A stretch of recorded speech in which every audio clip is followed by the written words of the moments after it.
నమస్తే, నేను ఇందు. లిక్కర్ స్కామ్లో జగన్మోహన్ రెడ్డి నమ్మిన బంట్లు అరెస్ట్ కాబోతున్నారా? మరి దీని గురించి మనతో మాట్లాడడానికి సీనియర్ అనలిస్ట్ శ్రీనివాస్ గారు ఇప్పుడు మనతో ఉన్నారు. నమస్తే సార్. నమస్తే సార్, మరి జగన్ గారు, భారతి గారు నమ్మిన బంట్లు అరెస్ట్ కాబోతున్నారంటారా? ఏమంటారు అసలు దీని గురించి? అంటే కసిరెడ్డి రాజ్ అరెస్ట్ అయిన దరిమిల రాజ్ ఇచ్చినటువంటి వాంగ్మూలం మేరకు ఇవాళ లాస్ట్ బెనిఫిషియరీ లిక్కర్ కుంభకోణంలో జగన్మోహన్ రెడ్డి, ఆయన నమ్మిన బంట్లకే నేను డబ్బు మొత్తం ఇచ్చానని, వసూలు చేసినటువంటి డబ్బు అంతా కూడా ఇవాళ ఓఎస్డి కృష్ణమోహన్ రెడ్డికి మరియు director Bharathi cements director Balaji, Govindappa బాలాజీకి ఇచ్చానని వాళ్ళ రెండు కొత్త పేర్లని వాళ్ళు తీసుకొచ్చారు. అంటే మద్యం కుంభకోణంలో రోజుకో కొత్త పేరు బయటకు వస్తాను. ఇంకొకటి కూడా ఉంది సార్, లైక్ అంటే ఈ లిక్కర్ స్కామ్ కి సంబంధించిన డబ్బులని కేసిరెడ్డి గారు కూడా గోల్డ్ కంపెనీస్ కి కానివ్వండి, రియల్ ఎస్టేట్ కంపెనీస్ కి కానివ్వండి, అలాగే వీటన్నిటికీ తెలుగు ఫిలిం ఇండస్ట్రీ అగ్రనేతలకి, అగ్ర నిర్మాతలకి, ఫినాన్స్ కి ఇచ్చారని చెప్పేసి కూడా ఒక టాక్ ఉంది. అంటే మొత్తం విపరీతంగా కుప్పతెప్పలుగా డబ్బు వచ్చి పడింది. ఆ వచ్చిన డబ్బుని ఏం చేయాలో తెలియక కొంత మనీ లాండరింగ్ చేశారు, కొంత హవాలాలో తిప్పారు, కొంత ఏంటి మీరు చెప్పినట్టుగా అటు సినీ పరిశ్రమలో పెట్టుబడులు పెట్టారు, హాస్పిటల్స్ లో పెట్టుబడులు పెట్టారు, రియల్ ఎస్టేట్ లో పెట్టుబడులు పెట్టారు, ఏదో ఈస్ట్ నవి ఇన్ఫ్రా అనే దాంట్లో పెట్టుబడులు పెట్టారు. ఒక 4 జ్యువెలరీస్ దగ్గర వీళ్ళు బంగారం కొన్నారని, గోల్డ్ బాండ్స్ గా మార్చారని, ముంబై బేస్డ్ గా అవి కూడా ఇవాళ 29 నిందితుల జాబితాలో పెట్టారు. ఏది ఆ 29 నిందితుల జాబితాలో వ్యక్తులు 10 మందే వ్యక్తులు, కానీ ఒక 13 నీకు షెల్ కంపెనీలు ఉన్నాయి. ఆ 13 షెల్ కంపెనీలు ఏంటి? మహారాష్ట్రకు చెందినవి, ముంబైకి చెందినవి.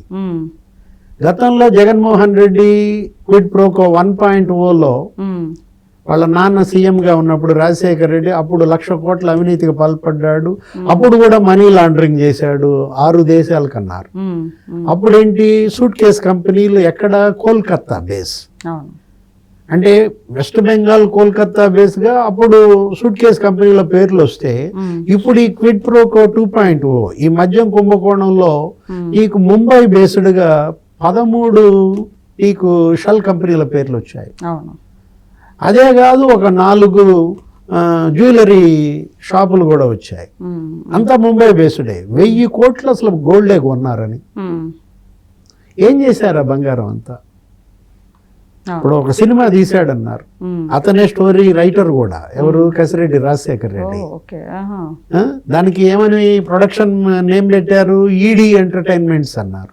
ఈడీ ఎంటర్టైన్మెంట్స్ అంటే ఈడీ కేసు పెట్టిద్దని ముందే తెలుసా వీళ్ళ మీద? ఈడీ పేరు మీద వీళ్ళు ఎంటర్టైన్మెంట్స్ పెట్టారంటే, ప్రొడక్షన్ నేమ్ గా అది తీసుకున్నారంటే, ఆ స్పై సినిమా అదేదో అటర్ ఫ్లాప్ అయింది. ఆ మధ్య డబ్బులే హీరో నిఖిల్ కూడా ఇచ్చారా? అంటే అంతేకాదు, ఒక 4-5 హీరోలకి అడ్వాన్సులు పే చేశారని.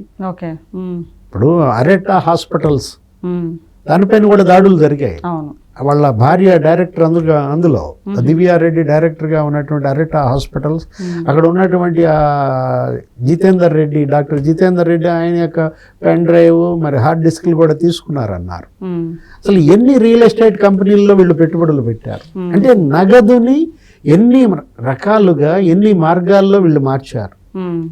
ఇప్పుడు కసిరెడ్డి రాజశేఖర్ రెడ్డి కావచ్చు, లేకపోతే మిథున్ రెడ్డి కావచ్చు, వీళ్ళందరూ, విజయసాయి రెడ్డి, అసలు ఒక్కొక్కళ్ళకి 2 పేర్లు. మొన్నటి దాకా అతని ఇంటి పేరు కసిరెడ్డి అన్నారు, ఇప్పుడు తర్వాత కేసిరెడ్డి అయింది. అతని పేరు రాజశేఖర్ రెడ్డి, కానీ పిలిచేది రాజ్ అంటారు. ఒక ఫేక్ ఐడి క్రియేట్ చేసుకుని రాజేష్ రెడ్డి అని కూడా క్రియేట్ చేశారు. రాజేష్ రెడ్డి పేరుతో వీసా క్రియేట్ చేశారు, దాంతో తిరుగుతున్నాడు. ఏది అసలు విదేశాలకు వెళ్ళిపోవాలని చూశాడు. అసలు దుబాయ్ ఎందుకు వెళ్ళారు? ఎలా చూడొచ్చు సార్? అంటే ఇప్పుడు ఆయన ఇంత పెద్ద స్కామ్ చేసి రాజేష్ రెడ్డి అనే ఫేక్ ఐడి క్రియేట్ చేసుకొని ఇది డొమెస్టిక్ గా, లోకల్ గా పరారయ్యారంటే అది వేరే విధంగా చూడొచ్చు, కానీ విదేశాలకే ఆయన వెళ్ళాలని చూసారంటే ఏ విధంగా చూడొచ్చు అంటారు? అంటే దుబాయ్ కేంద్రంగా వీళ్ళ వ్యాపారాలు ఏంటి, అక్కడ పెట్టుబడులు ఏంటి? ఎందుకంటే వీళ్ళు దుబాయ్ ఇవాళ ఒకరోజే వెళ్ళి రావటం కాదు కదా. గత 5 ఏళ్ళు జగన్మోహన్ రెడ్డి హయాంలో ఎంతమంది దుబాయ్ పర్యటనలు చేశారు. అప్పట్లో IPS సునీల్ కుమార్ దుబాయ్ పర్యటనలు కూడా వివాదాస్పదమయ్యాయి. మొత్తం వీళ్ళంతా కూడా దుబాయ్ ఉమ్, కేంద్రంగా ఈ మనీ లాండరింగ్, ఈ హవాలా జరిపారని ఉమ్, విదేశాలతో. ఉమ్, అప్పట్లో మనం చూసాము అసలు స్పెషల్ ఫ్లైట్లలో కూడా నగదు వెళ్ళిపోయిందని, ఉమ్, బంగారం దిగుమతి అయిందని. ఉమ్, గన్నవరంలో ఒక ఐపీఎస్, ఒక ఐఏఎస్ భార్య ఉమ్, కొంత గోల్డ్ మరి తీసుకొచ్చారని, ఓకే. దాంట్లోనే జర్నలిస్టు అంకబాబు గారిని జైల్లో పెట్టారు. ఉహు, ఉమ్, ఆయన ఇంట్రాగేట్ చేశారు. ఉమ్, ఆయన ఏదో ఆ పోస్ట్ ఫార్వర్డ్ చేశారని. అవును. ఇప్పుడు మనకు కనపడుతోంది అవన్నీ వాస్తవాలు అనిపిస్తోంది, ఉమ్, అవి ఫేక్ న్యూస్ కాదనిపిస్తోంది. ఉమ్, ఎందుకంటే ఇంత 1000 కోట్ల బంగారం వీళ్ళు కొన్నారంటే అసలు అది ఇంకా ఎంత కొన్నారు. అవును. ఇప్పుడు ఇవాళ కసిరెడ్డి రాజ్ వీళ్ళిద్దరు పేర్లు బయట పెట్టాడని, ఉమ్, ఎవరిది, కృష్ణమోహన్ రెడ్డి ఓఎస్డి, ఉమ్, లేకపోతే ఆ బాలాజీ, గోవిందప్ప బాలాజీ. బాలాజీ. ఉమ్, ఇతనేమో జగన్మోహన్ రెడ్డికి నమ్మిన బంటు, అవును. గోవిందప్ప బాలాజీ ఏమో భారతీ మేడంకి నమ్మిన బంటు. ఆ భారతీ సిమెంట్స్ లో 10 ఏళ్లుగా ఆయన మరి డైరెక్టర్ గా ఉన్నాడు. ఉహు, ఉమ్, వాళ్ళిద్దరు అరెస్టు తప్పదా? ఉమ్, ఇప్పుడు బాలాజీ ఏంటి, చార్టెడ్ అకౌంటెంట్, ఓకే.